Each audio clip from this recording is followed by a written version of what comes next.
we're now going to hear a little bit about English National Opera's ENO Breathe programme, which was kind of invented to respond to people living with long COVID and breathlessness and the need for cultural organisations wanting to do something in that space. And we're now working with ENO on adapting that programme in Greater Manchester for other long-term health conditions. So, and they have got two peer-reviewed Lancet? One. They've got a peer-reviewed paper anyway. So I'm going to hand over to Beth just to explain a little bit, and then over to Susie, isn't it, who's going to do... You don't have to be a tree this time, but you get to do stuff. You do have to join. We don't have to join in. You do. I feel like Susie does this thing with everyone that comes up wanting to talk about something exciting that she tells you it before you say it. You've stolen my nugget. I'm Beth. I'm the head of Engage at English National Opera, and you'll have heard earlier in the day, or if you haven't heard before, English National Opera is relocating to Greater Manchester in the next few years, and we're very excited about it, contrary to previous news stories.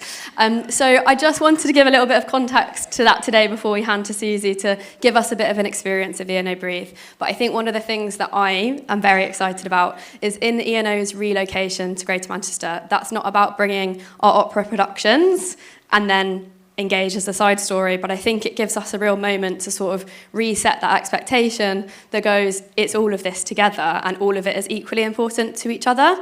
And I'm absolutely thrilled that we're a part of this Place Partnership programme because I think that really supports us to do that in that way.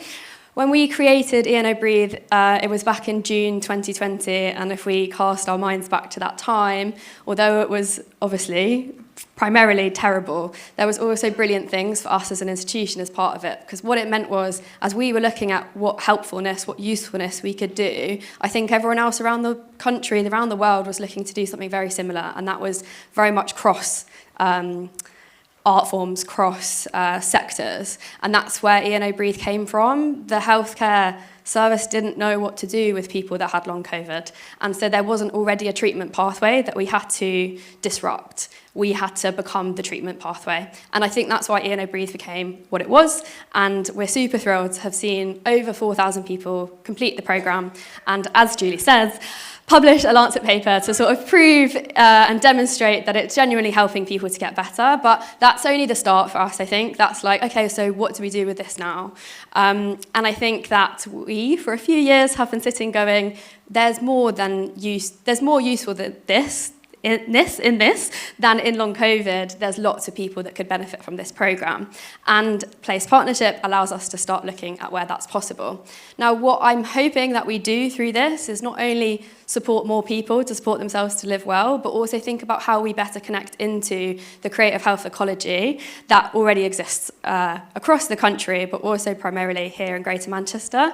As I'm sure you will all agree with me, I genuinely believe that you guys here do it best, and we've been down in London looking up here thinking, this is the shit, honestly. And like, how do we echo that and become a part of that? And this move allows us to do that.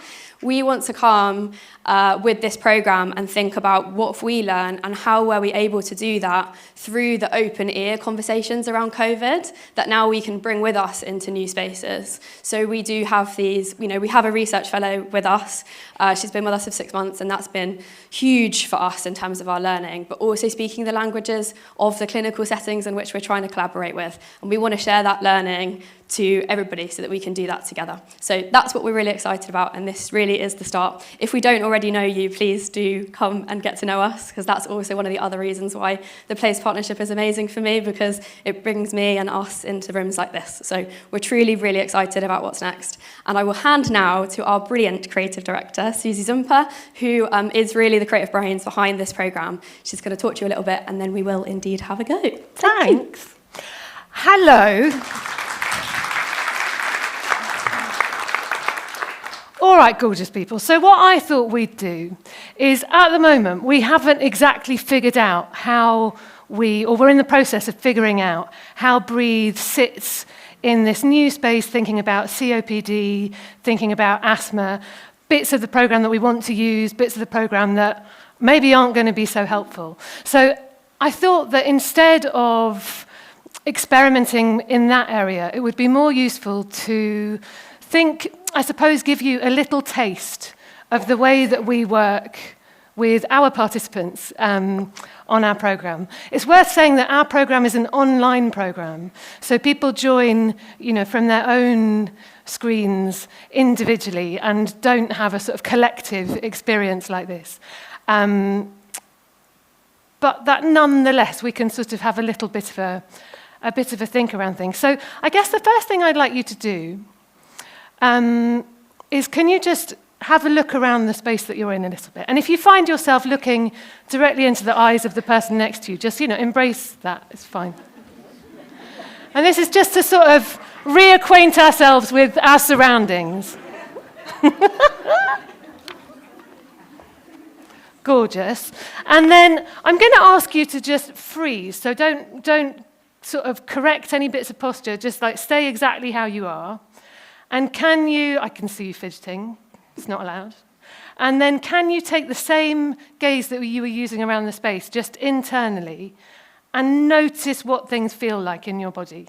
So I'll narrate what I find just to kind of give you a kind of idea. But I noticed that even though I knew I was about to give you that instruction, got weird tension behind my shoulders, I'm slightly off-center. If I'd thought about it, I would not have elected to stay in this position. So now can you just fidget? And it might be the first time you've considered your body for a while, right? That happens if you're sitting and listening to lots of big ideas. And it happens loads around learning that we fall into this trap of thinking that as long as we cognitively have a brilliant grasp of something, then we've got it. And I suppose being surrounded by YouTube with ingredients pre-chopped and all of that stuff, it means we can fast forward the mess of learning. And actually, what's useful on our program is the embodied nature of that learning, so that we learn by doing and by experimenting together. And I guess the idea on Breathe is not that I or another session leader is there as this fount of knowledge conveying information, but rather that we are experimenting alongside people and seeing how things feel. So having fidgeted around a bit, your body has probably found a more balanced way of being than it was in the beginning. So if you now just do a similar systems check, just kind of notice, it's likely that things are a bit better balanced. Now, people who come to us have been suffering with breathlessness and with anxiety, plus or minus anxiety, definitely breathlessness. And one of the complications with breathing is that as soon as you look directly at it, you can't do it properly. It's really difficult. So it's not a thing that we usually insert a load of thought into.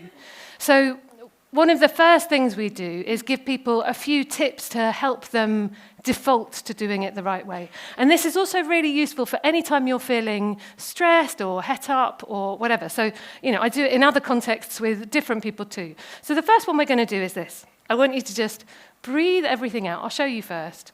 Get to empty. Hold on to that feeling of comfortably empty for a count of 3, and then stop resisting the air. And this isn't one of those breathing out things where you're stingily seeing how long you can breathe out for to be the last one. That's not the objective. So I'll show you. It looks like this. Get to empty. And stop resisting the air. Just try it with me. And when you stop resisting the air, can you keep your lips closed so the air falls in through your nose rather than your mouth? So just move your shoulders again. That's it, gorgeous. And then try it for me. So when you get to empty, hold on. And then stop holding on. Exactly. And that, because you've got rid of the air that was in your lungs, is a different kind of breath than the muscling that you get into a weird habit of trying to do if you're thinking about breathing. Because the difficult thing is that often the way that good breathing is described is via what it looks like when it's working well. But those are things that happen as a result of it working well. It's not where the impetus starts. So people can get completely sort of upside down about it. So this is a good way to just default. Let's do it one more time. So you're going to breathe out. Get to empty, hold on. And then stop resisting. Exactly. So it's like squeezing out a sponge and then putting your squeezed out sponge onto a spillage, and the pressure change just sucks up the water, exactly the same as what's happening. Good.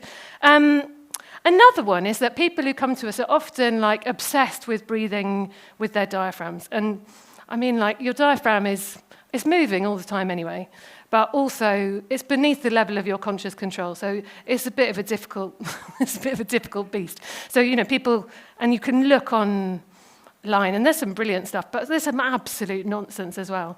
And you can get very muddled. So one way of defaulting to more diaphragmatically engaged breathing is to isolate your accessory muscles. So I'm not going to get into massive explanations, but basically the muscles in the side of your neck and the top of your back, they work very hard if you're breathing more with your upper chest. So if most of the work is happening here, then these muscles that should be like used in an emergency, I guess, like if you were running for a bus or whatever, they accidentally get recruited as the primary muscles for breathing. Once they are working hard, I mean, you can try and take a more diaphragmatically engaged breath, but actually everything down there is pretty locked, so it's just going to be an exercise in frustration. So if you lace your fingers together for me, I hope you're not going to like knock each other on the head. You might need to sort of stagger a bit, but put your hands behind your heads. Exactly. Oh, expertly done. Nobody took anyone out. And if you breathe there in that position, so in this position, none of these muscles can help. And you might notice that there's a bit more activity lower down. So in and of itself, this doesn't solve anything for anybody, really. But what it does is allow you, just before your arms go to sleep, put them down, it allows you to experience and model for yourself what it feels like to do it the right way, which is just like a useful thing, right? Good. So those are all nice, tangible things that we do at the beginning. A couple of others that I thought I'd just do with you. This is a bit of a weird one, and if you suffer from vertigo, don't do it. But I thought we'd do it because it's quite fun. So could you try for me just exploring the range of motion that your head has? So in this, you're going to notice like where it is that you could move further if you really wanted to, but it doesn't feel good. Like, you can feel sort of stretching across the front of your neck. And just notice where those points are. Again, enjoy the eye contact, enjoy it. I can see people trying to ignore the person that's like, right, it's hilarious. Well, it's like on a tube, isn't it? And we do that in London. Good, so notice where that point is. So for me, I'm kind of looking at that exit sign there. Just find something that shows you where it is, exactly. And then for this exercise, what we're going to do is use eye movement as a means of releasing muscle tension in the side of our necks. And the movement, again, this isn't the exercise, but the movement is sort of the movement that you'd see a cartoon shifty-eyed spy do. So keep your nose pointing forwards and just kind of look from side to side. So that's what's going to happen. But you're going to do this one. Don't do it yet, don't do it yet. I'm just explaining, it's fine. So you're going to do this one, keep your nose pointing forwards, and then you're going to look as far to the left, I suppose, for you, if you're going to match me, like I'm looking in a mirror, as you comfortably can. And whilst you keep your nose forwards, you're going to hold your gaze in that direction, which feels super odd. Like, ordinarily, we want to follow with our heads, so it feels deeply unnatural. And if you feel horribly uncomfortable, just stop. Like, no one's got a gun to your head. You don't have to do this. But if you want to try it, try it. So, like this, exactly. Noses to me, and then can you look as far to your left as you comfortably can, but keep your nose pointing forwards. And while you do that, I'm just going to keep talking to you. So while you're doing this, can you keep your breathing soft? So your breathing should be inaudible, ideally through your nose. Things you might notice are like the level of saliva in your mouth. You might feel like you want to sigh or yawn, and that's fine. It's just a feature of this exercise. That's very good. Just do it for like another 10 seconds, maybe. Fabulous. And now release everything and just sort of let any swimmy-headedness settle. I know, it's weird, isn't it? And for our guys, if they've been feeling breathless, it's quite worrying because that dizziness can be associated with overbreathing. But in this case, it's to do with blood flow to your brainstem, so it's nothing to worry about. We're going to do the same thing in the other direction, right? So hands together, behind your head. Don't knock anyone in the face. Nose forward, and this time you're going to look as far to your right, I suppose, as you comfortably can. Hold your gaze there. Try and resist holding your breath, because sometimes when we concentrate, we want to hold our breath. So keep breathing. And when I say keep breathing, I suppose I'm thinking more about the out-breath always. The in-breath will definitely happen if you breathe out. Very good. Just for like another 10 seconds.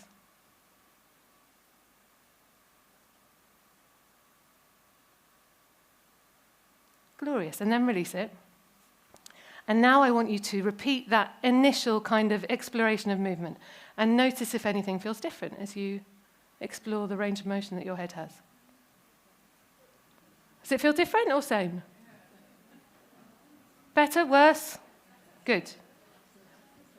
So this is one that, so if you put your fingers in the little, I'm going to knock my mic off, but if you put your fingers in the little ridge at the back of your head and look from side to side, you can feel where the muscles that control your eye movements, your sub-occipital muscles, connect in. And it's those muscles that we're using as a means of very slightly kind of realigning what's happening at the top of your spine and releasing muscle tension inside of your neck. Good. Okay. The very last thing I wanted to do with you is just a little connection of breath and physical movement. So when you think about breathing, often as you notice that your breathing is a bit out of control or a bit tricky, then so there's a sort of an impetus to breathe faster because you're worried about it. So even while you're thinking, oh God, I'm breathing fast, I must slow it down. So physically, all the messages are like, oh no, we better breathe, we need to get out of here. So one way to better influence the way that you're breathing is to do it as a bottom-up rather than top-down thing, and to attach a movement to it. So I'm just going to show you that. So with your hands in your lap, you're going to breathe in through your nose and bring your hands up, out through pursed lips and push the air away, in through your nose, and out through pursed lips. Good. Keep doing it while I'm talking to you. So your pace might be a little bit different to mine, and that's fine. But can this movement have the quality as if you're moving through water as opposed to like jerky? That's it. So step one for our participants is to get like a nice authentic connection between movement and breath. And now if you try just making sure that your hands are leading the movement and that they're just slowing down a little bit. So just intentionally slow it a little bit. And allow your breath to follow.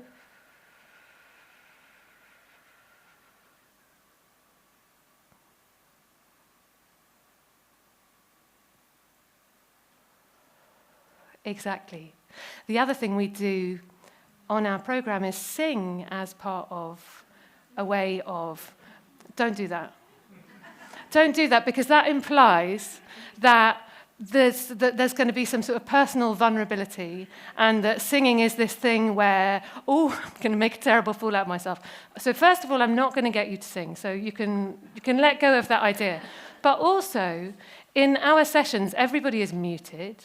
They are in the privacy of their own home, and actually, depending on how people are feeling, they might just match their breath with what it is that we're singing, as opposed to singing. So I thought the closest version of that would be for us to listen to one of our lullabies, because all of the music running through our program is lullabies, which kind of connects beautifully with what Rachel Egan, I think, was saying at the very start, of how lullabies are songs to soothe both yourself and the audience, right? We sing them, if you think of that kind of child-adult dynamic, that adult who's singing is as much trying to sort of soothe themselves as they are the little one.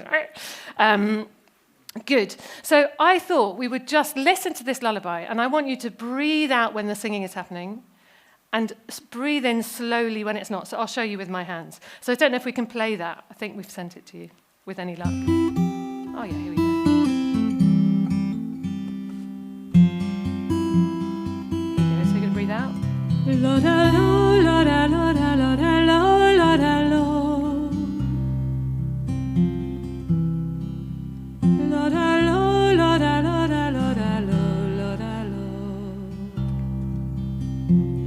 sure that inhale lasts for the whole of the gap.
Very good.